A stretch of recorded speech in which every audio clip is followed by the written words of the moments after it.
Napaandar na natin yung motor na pinadala sa atin galing Taiwan. Dahil pagkatapos natin linisan yung makina, binuo na natin at pinaandar.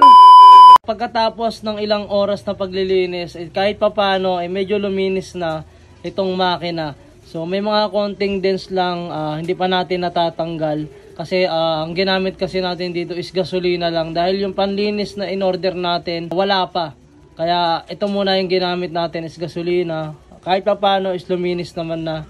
Kaya kumintab na rin. Wala na yung mga grasa na sobrang itim talaga. Kaya ang ginawa ko, kinabit ko na kung ano yung mga dapat ikabit. Katulad na lang ng gulong para mabilis natin mapatindig. Syempre, kinabit ko na rin yung mga shock niyan para pag kinabit natin yung makina ay hindi matataob yung chassis niyan. Baka kasi magaya sa binuo natin dati na Novus ay puro taob ang nangyari dahil sa ating katangahan. Kaya pagkabit natin sa shock, kinabit ko na agad yung chassis sa makina. Buti na lang ay magaan yung chassis kaya mabilis kong naikabit sa makina. Kasi kung nagkataon tutumba na naman to, buti na lang ay nagawa ko kahit ako lang mag-isa. Kaya pagkasalpa ko ng makina, kinabitan ko na agad ng gulong sa harap para tumindig na siya ng maayos. Sa totoo lang, bago ko kasi pinapaganda yung motor, pinapaandar ko muna yung makina para alam kong goods na at siguradong maayos. Useless kasi kung napakaganda ng motor mo tapos hindi kondisyon yung makina o hindi umaandar kaya hindi ka makakapunta sa gusto mong puntahan. Yan kasi yung una kong natutunan nung nagsoshow pa ako ng motor. Meron kasi ako na-encounter na ang ganda nga ng motor pero pang display lang. Bigla kasing sinabi ng judge na baka pwedeng e-rolling kaya lang nung ipapa-start na ayun ayaw umandar.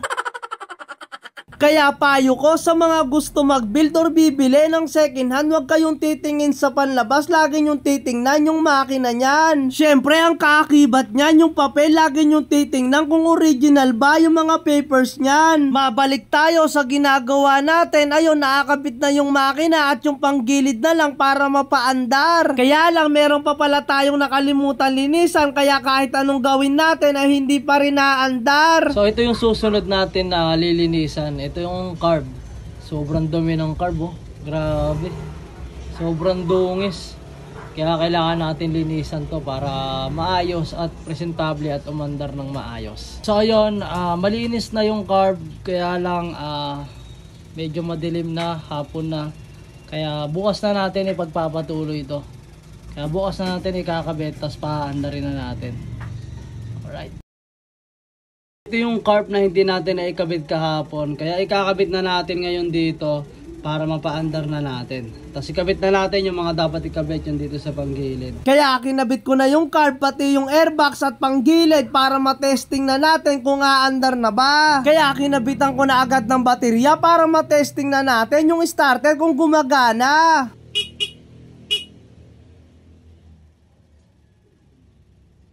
Kaya lang ayaw gumana ng starter kaya may aayusin pa tayo ng mga wiring dito. Kaya ang ginawa ko muna, kinuha ko yung relay tapos nirekta ko para mapaandar ko yung starter nito.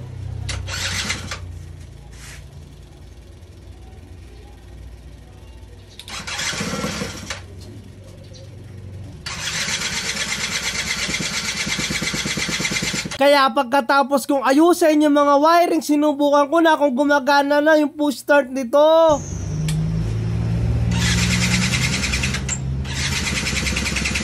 At dahil tapos na yung push start, dito naman tayo sa panggilid, yung cover ikakabit na natin. Syempre nakabit na natin kung ano yung mga dapat ikabit, kaya dito na tayo sa box para mag-unboxing. Meron pa kasing kulang na pyesa, baka andito sa box, kaya kailangan na natin itong buksan. Sa pagbukas ko, nakita ko yung mga kaha ay puro gas-gas, kaya kailangan pa itong pinturahan. Kaya nung makita ko yung hinahanap ko, agad ko nang binuksan at nilinisan para maikabit na agad sa makina na yan. Ito yung itsura ng kaha. So yung ilaw dito sa likod is may basag na. Tapos may mga kahang basag. Ito basag to. Pinagkakabitan basag. Dito yan eh.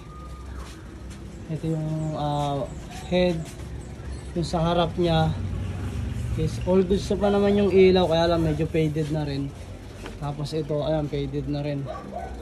Ayan yung gas gauge. Cover lang naman to sa makina. Kaya lang basag na rin, ayan, may biyak.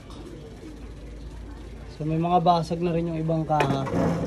Kailangan lang dito is siyempre kondisyon yung makina. Tapos andito pa yung ibang kaha. Yung sa side niya. Ayan. Ito is all goods pa naman. Ayan o, Bino Cool Vintage. Ayan. Tapos ito. All goods pa naman yung side. Ayan. Kaya kahit pa paano is okay pa to. Tapos may mga kaha lang talaga nabasag. Yun lang yung papalitan natin. Tapos ito okay pa naman. Mas maganda dito is repaint na lang siguro. Yung engine number ayan, BFH 702006. Ang kagandahan sa mga motor sa Taiwan, lahat ng kaha niyan, ayan yung mga kaha, naka-emboss yung sa engine number. Ayan yung engine number, merong emboss. Tapos ito sa taillight, ayan, meron naka-emboss. Meron din tong yung sa harap, naka-emboss. Tapos pati itong cover naka-emboss din. Pati yung bangka meron din. Ayan. Tapos itong tapalodo meron din naka-emboss na engine number. Grabe, lupit ng kaha ng Taiwan. Talagang pag nawala to, o kaya may kumuha ng motor mo, di basta-basta sa mga parts out kasi merong naka-emboss oh. Grabe, Taiwan, lupit.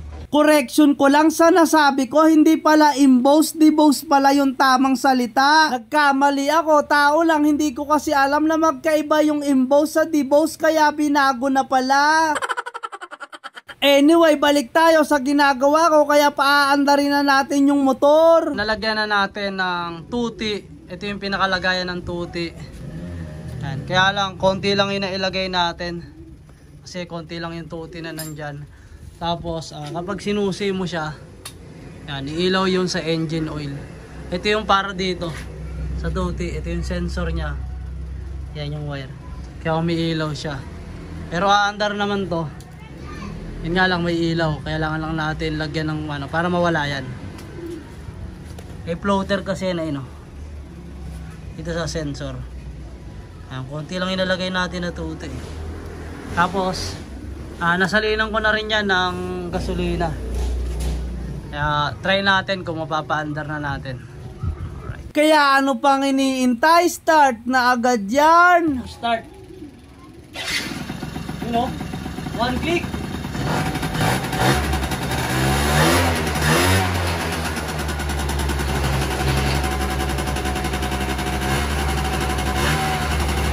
Umiipit pa pala yung cable kaya tuloy-tuloy yung andar kaya inayos ko. Kaya pagkaayos ko, kinabit na namin yung U-box sa tupuan para matesting na natin sa labas. Kaya ano pang iniintay? Testingin na natin yan.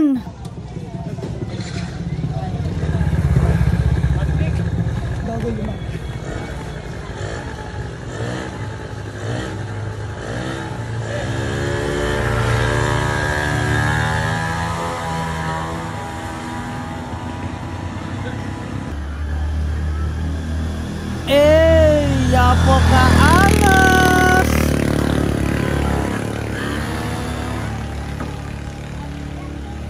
Napaandar na natin itong Bino na 50cc. So ayan, testing natin, start. Kagandahan dito, may push start na. Push start natin. Kailangan pa pala ng ano. Press mo nga. Push start. One click yang gar.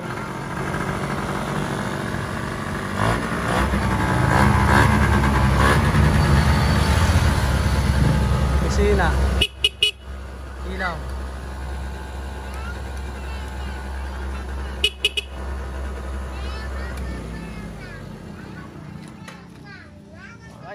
Ang kulit din nito dahil meron siyang alarm. So pag sinusi mo siya, ayan. So nasususi pero walang tumutunog. Pero kapag inon mo dito, yan, may switch siya dito. Pag inon mo, ayan. Pag naka-on na, tapos sinusi mo, halimbawa na wala yung susi mo, may gustong kumuha, mag-a-alarm. Yan yung pinaka-alarm niya. Kaya mapatay mo dito. Kung wala kakalimutan kasi makakagulat talaga. Okay, wala nang alarm. So paano, hanggang dito na lang muna ulit yung video, kaya salamat sa panonood. Ingat!